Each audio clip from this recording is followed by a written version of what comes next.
Welcome to another inspiring episode of the Stellar Talk Show. I'm your host, Stella Ram, and today's conversation is all about focus, purpose, and the incredible power of the one thing, that single driving force that can shape your journey and lead to extraordinary success.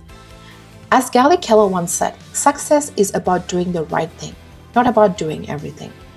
Today, we are diving deep into identifying and committing to your one thing and how it can completely transform your life. I couldn't be more excited to introduce you to our special guest, Sandy Mackay, a real estate mogul who's built a portfolio of over 75 properties and climbed the ladder from being a renter to a true industry leader. Sandy's journey is proof that with clarity, determination, and the right mindset, anything is possible.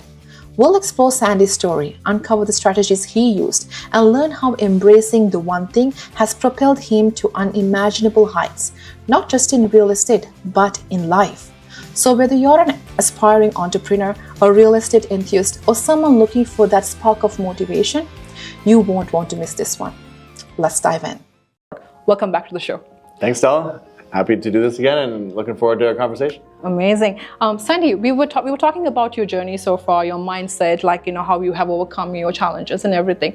And you always focused on your purpose, your one thing. Do you want to talk a little bit about your one thing and what that really means?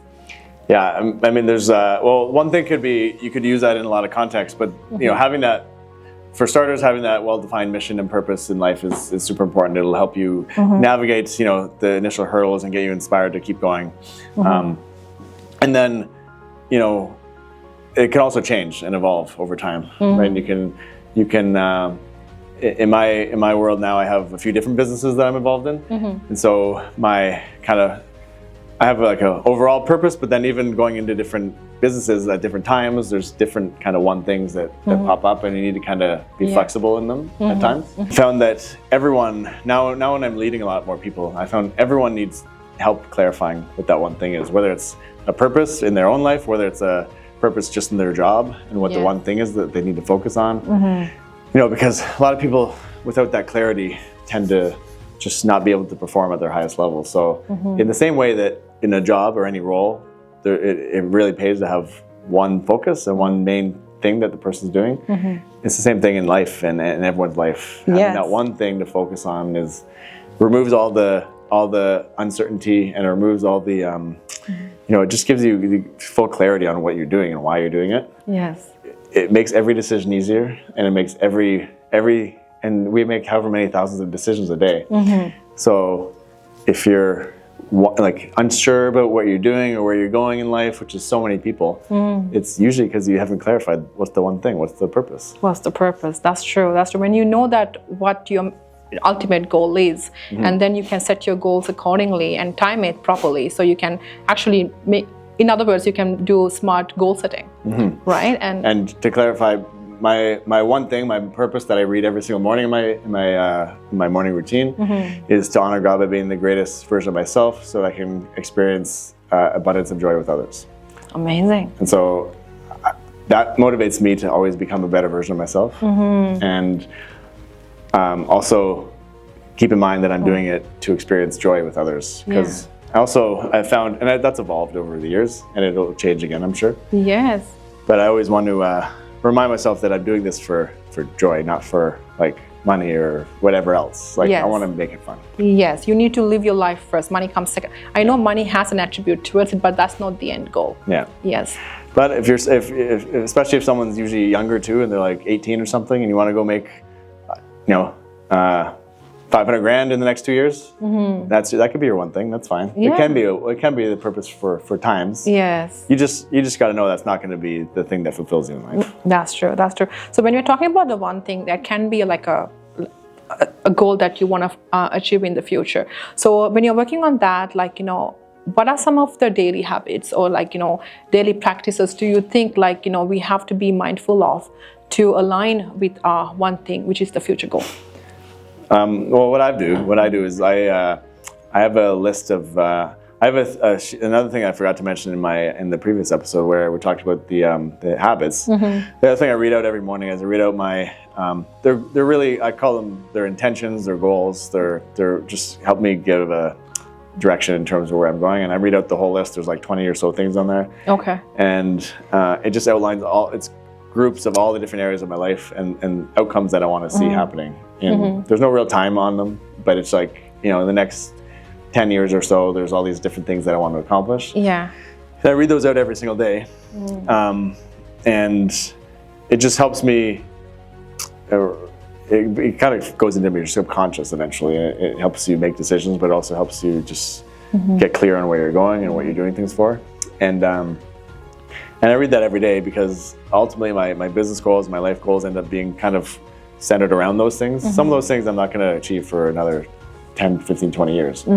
Or some of them are kind of ongoing. Ongoing, yes. But it kind of just depends on the goal and what kind of area of life it's in. Yes. Like spiritual goals are not necessarily very metric based. They're usually a little more just ongoing. Ongoing, that's true. Whereas like earning a certain amount of money is you can really get really clear on the number there. Number on that, yes. That's the biggest thing I do is read through those all the time, and then in like different businesses, different aspects of life, we segment those down into more specific strategies or goals to hit in each area. That's true. Oh wow, that's inspiring. Sandy, do you want to tell us or share with us about your experience in staying true to your one thing, which has helped you to overcome a significant obstacle? You know what? I would say I've almost had more of the opposite of that, where I've screwed things up a lot because I haven't stuck to the one thing. Okay. Those tend to stand out for me more because I remember the challenges and going through those because they're more painful. But most of my painful moments in life have been because I've gone off track a bit from what my one thing was, and I lost sight of it. And so I think a lot of those times when I was extra stressed or realizing that I screwed something up, it was usually because I had made a decision that wasn't in line with that. Yes. Those tend to stand out more than the times where because when you know what you're doing and the one thing is, and you know where you're going, it almost becomes like it's obvious where you're going to get there. It's just going to matter of time, but you're always working towards that, and you almost don't even. I have to do a better job sometimes celebrating the little victories I have there because it's easy to forget about that part. Yeah. But I noticed some of the mistakes I made and some of the and usually it's either directly related to that or it's like I can kind of add the pieces backwards to find out that if I just made that one decision that was more in line with my purpose, I wouldn't have this issue.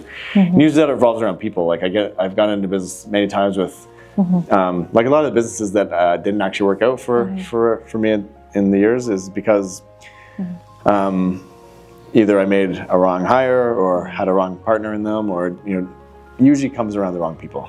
And usually that is because I get into business with people that aren't really in line with my values and my mission, and they're wanting something different.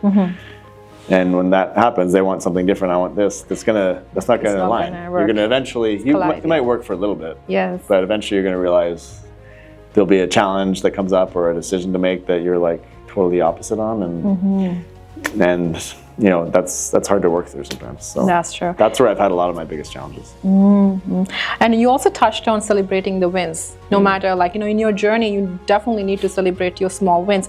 Don't burn out your adrenaline because you need that adrenaline for your final win. But you need to experience the little wins as well and celebrate it because it's a journey. It's not an overnight thing, and it takes time. But if you don't enjoy the process and celebrate it, it's going to feel like a burden. Right? So you need to carry it with the proper weight and the proper mindset, in other words. Yeah. I have my wife and I set plan life kind of goals every year. One of our things this year was around that, just making sure that we acknowledge something great from the day every evening when we get together. Wow. Usually over dinner or whatnot. That's amazing. Make sure we acknowledge the good things that happen. Yes. Because it's really easy, especially when you're a business owner and sometimes many days are like I've heard some people say some funny lines around this. Basically, you have that one moment, one day. It's very rare that you get 2 great days in a row, because you'll have that one good day and then you'll go 2, 3, 4, 5 in a row where like just problem after problem after problem. Like you generally are just solving problems all day, which means you're getting negative stuff thrown at you. And how do I fix this? And you fix it. Yeah. You fix it. You fix it. And that's just ongoing. Life, right? It's hard to. Yeah. You got to remind yourselves that there's some victories in there, and it's if you don't pull those out, it can get to a state where you're not feeling as much joy as you should in the work that you're doing.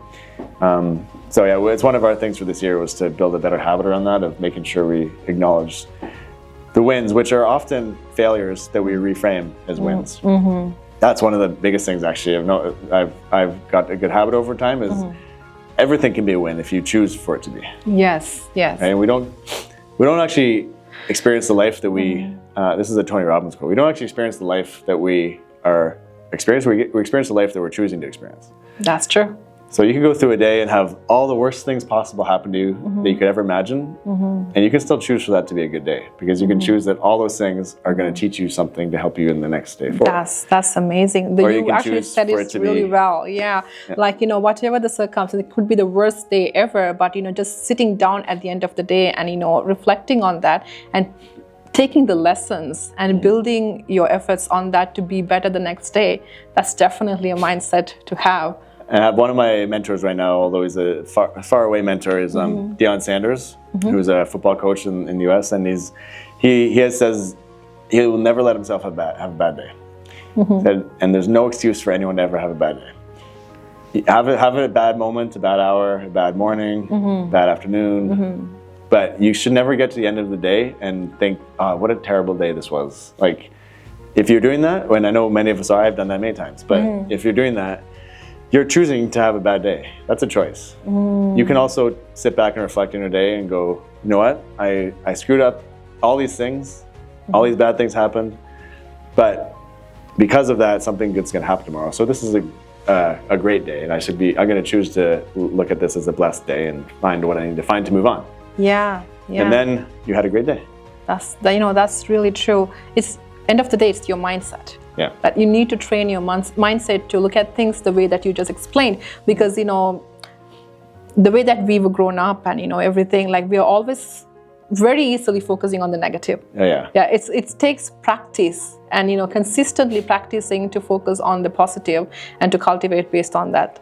That's actually one of the most important points. Is it's a practice. Yes. Meaning that you're okay. You can screw that up a lot. Yes. And it's not gonna you're not just gonna reframe your mind overnight. But as you practice it every day regularly, and you just constantly build awareness. Yes. Eventually, you wake up one day and you go, I at this point, it's very rare for me to hold a grudge or think negatively about something for more than a few minutes, because I've trained myself now. I know I'm going to find the blessing in it, find what's good, and it's going to serve me at some point. Yeah, that's amazing. It's very inspiring and very motivating to listen to that. Sandy, has there been a point in your life? I know we all have gone through life in different roads, but has there been a point that you had to take a risk or make a decision that has been a turning point in your life? I think I've made. Definitely taken some risks on people, and haven't always played out to be great, but some have. And I've also taken,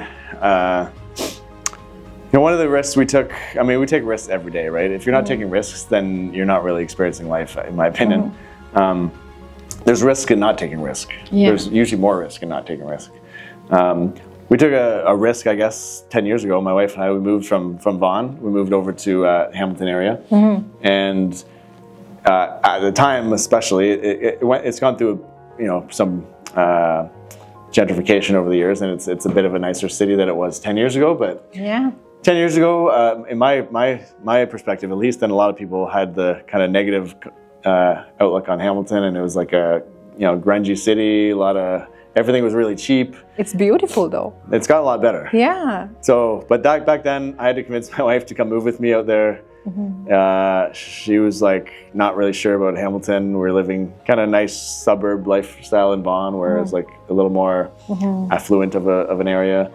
And to move to Hamilton, and we were moving to Hamilton because we were basically going all in on our investments in our real estate business out in Hamilton, and that was a big risk because it involved her, and I had to convince her, and I had to also like uproot our whole life here. And one of the biggest things that came from that is that it forced us. It was just far enough away that we weren't able to come hang out with the same people we were hanging out with every day here in Vaughan. We would like have to, it was an hour or so drive to come hang out with the same people we would hang out before. So it forced us to get some new friends, start to hang out with different people. Yes.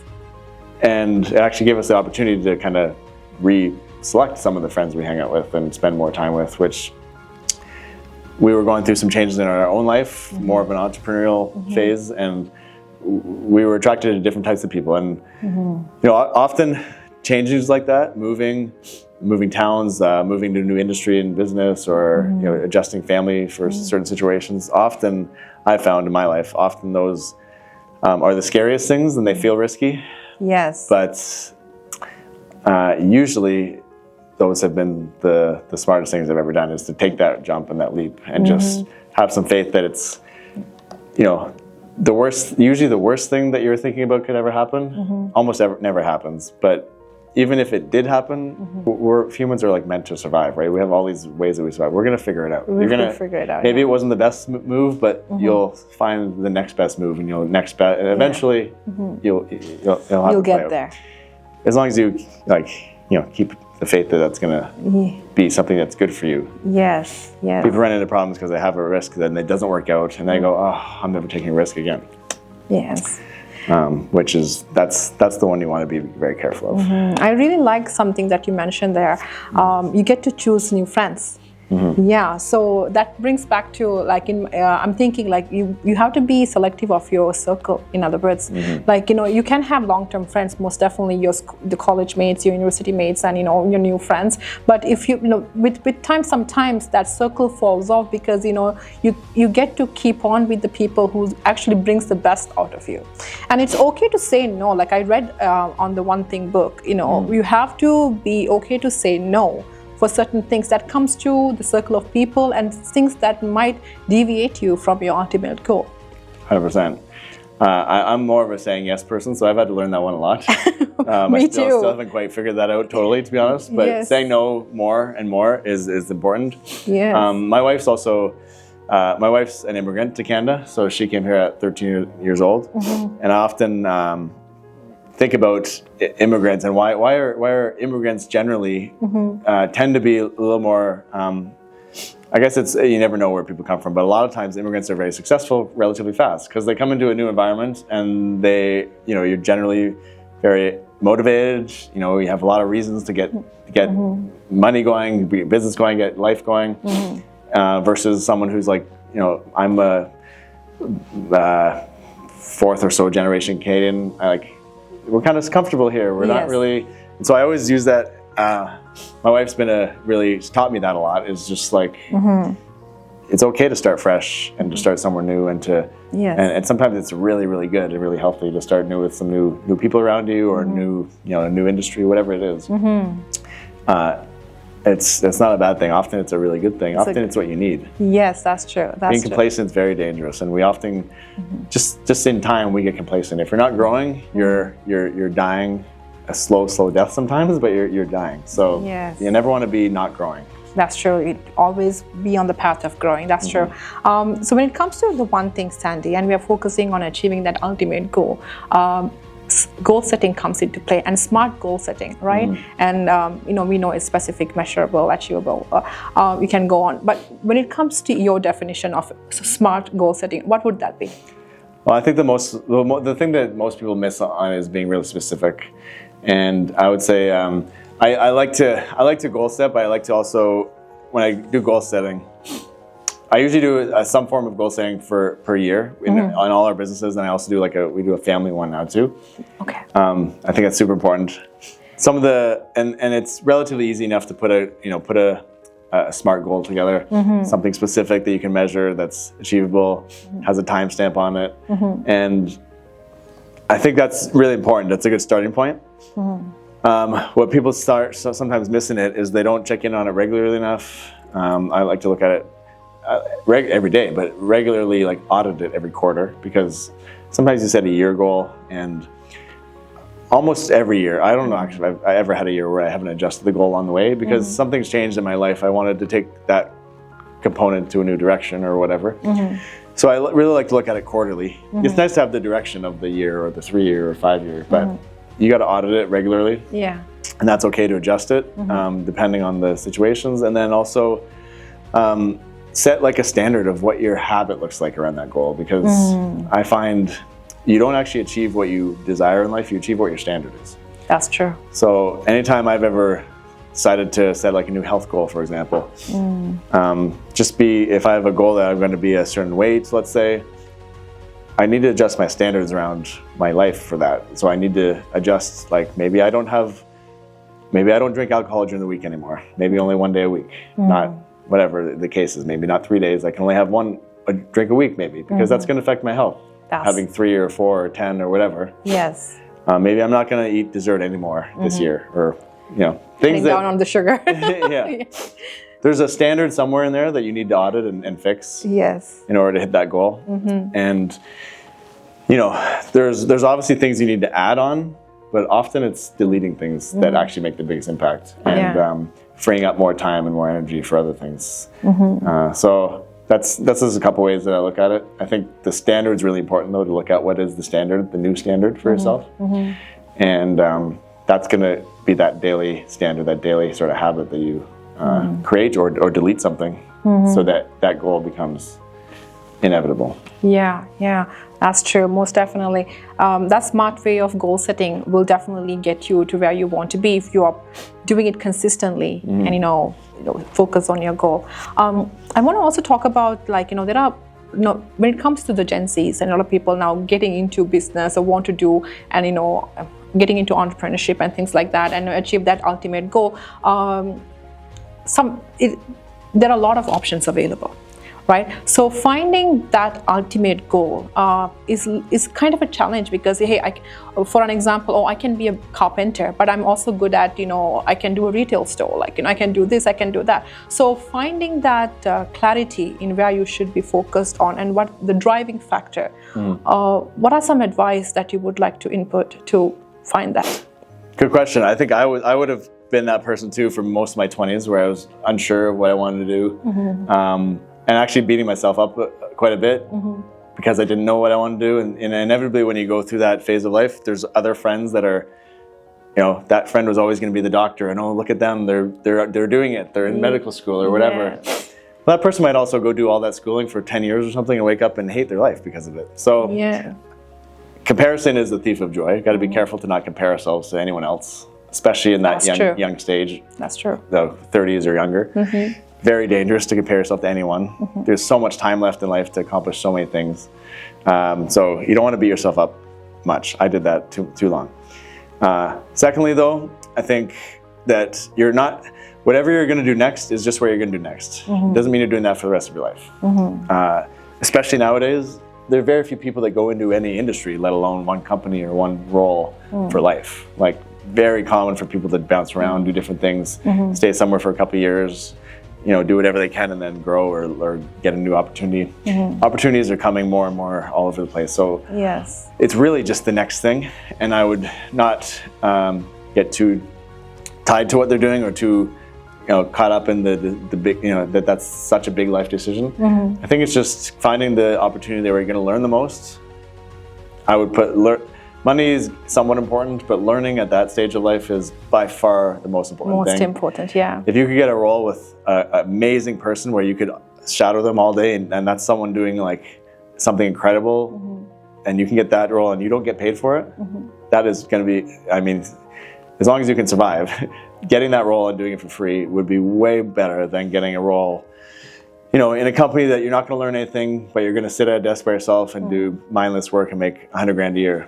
That's true. That $100,000 a year you're going to make for the next 5 years, if you're not learning enough and you're not growing enough in that role and not being able to develop yourself enough in that role where you're doing for free, but you're able to learn and grow and develop and learn from someone incredible that is doing something amazing, that'll pay you off millions and millions and millions and millions more dollars in the long run than that few $100 grand you're going to make in the early stages. That's true.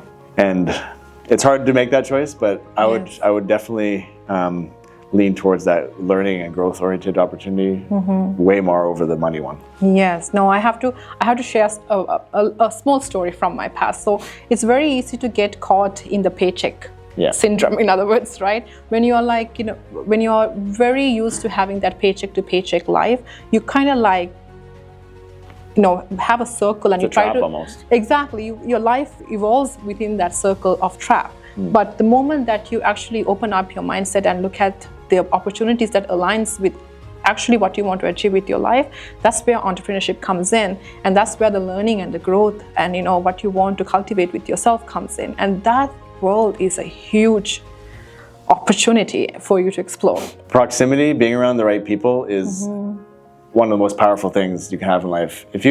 That's why I said if you can get in good books with one like higher up person, even if you're not making any money. Yeah. You should work for someone for free or pay them to work for them, honestly. Yes. If you can get in that circle of that person and be like close to them regularly, you will be exposed to so much opportunity and so many relationships that you wouldn't have otherwise. And relationships and all that is where you're going to have, because having access to things like we talked about doing like mortgages and banking and financing and stuff like that. Every industry has a version of this where it is ultimately a lot about who you know, not necessarily what you know. Exactly. If you can get yourself in the right circles, everything's possible. That's true. That's 100% and there is financing worlds that 99% of the world has no clue what happens, and there's reasons why these big companies and business people pay less taxes or do all these things. Like there's all these relationship things that happen behind the scenes that if you can get access to some of that is really where a lot of opportunity lies. And most people never get there because they focus on like the shorter term paychecks or the short term wins and not the bigger term relationship with key people. You want to focus. Exactly. That's amazing that you have taken the time to share a lot of very inspiring and very valuable information with us. I really thank you for doing that. Finally, Sandy, before I let you go, I want to ask you, if you were to go back in time and talk to your younger self, what will be a piece of advice you would tell the young Sandy? I would say there's lots of things I would share. A lot to say, yes, most definitely. Yeah, I would say there's two things. First of all, I would say never lose sight of the reason why you're doing things and the why and the original mission and the purpose and the one thing. Never lose sight of that. Never steer away from that. And never let other people, what's the terminology? Never let anyone else project their limiting beliefs onto you. So that's a big one. A lot of people have this big dream or big goal in life, and they might be sitting there at home or with family. Family is one of the most dangerous, and close friends, because you want to trust what they're telling you. You want to see them as a mentor or a friend. Yes. And they're not meaning something negative by it, but a lot of times you will speak something out that you want to have happen, and in your mind it sounds really cool and exciting, and you tell it to one person and that person will go, what? Who do you think you are? You can't do that, or something like that. Yes. Or they'll say, oh my gosh, that would be so exciting, but not for us. I mean, we're just small town kids from here. We could never do that. And then you go, oh, damn, okay, you're right. And then you go back and you forget that you had this exciting thing that was in your heart and your soul for a reason. That's not just there for joking around with. That feeling you had, that excitement. And I'm saying this because I've had this many times, and I've not acted on these ambitions that I had, mostly because I got talked out of it from other people. And I'm better at that now, but it's delayed a lot of things in my life. I probably could have expanded my world faster. So I think, especially when you're in your early phases, young 20s and stuff, it's very easy to listen to that advice because it sounds like advice. It sounds like maybe good advice. But if you got a feeling that you want to do something and you're feeling inspired about it and you have a dream there, just go do it. Just go do it. Don't let anyone tell you to audit it or stop or whatever. You might screw it up. It might be a terrible idea. Yeah. But you're better off to go do it and fail and learn from there. Yeah, and, don't and live keep with going. regrets. Yeah, exactly. Don't let anybody else dim your light. Yeah, Exactly, right? Your light, your purpose, you have to do what you got to do to get there, most definitely. Sandy, it has been a true inspiration, like for me to sit down with you and go through this conversation. The information that you have been tremendous value, and I hope the audience, the listeners, you have gathered a lot of valuable, wealthy information from Sandy, and I look forward to having you again, Sandy, in one of our future shows, and thank you very much for joining and sharing your time with us. Well, thanks, Stella. It was a pleasure. I love what you're doing with the show, and I know that like everything you do, it's going to be something amazing, and you're inspiring me to watch you do this show and feel and provide such great inspiration and value to your audience. So kudos to you for putting on the show, and I'm looking forward to incredible things that are coming for you in the future. Thank you so much, Sandy. Appreciate that. Thank you for spending your time with us on the Stellar Talk Show. We hope you found value in today's episode and gained insights to help elevate your lifestyle. If you enjoyed the discussion, please like, subscribe, and share it with anyone who could benefit. It means the world to us. Until our next episode, stay inspired, and I'll see you soon on our next Stellar Talk Show.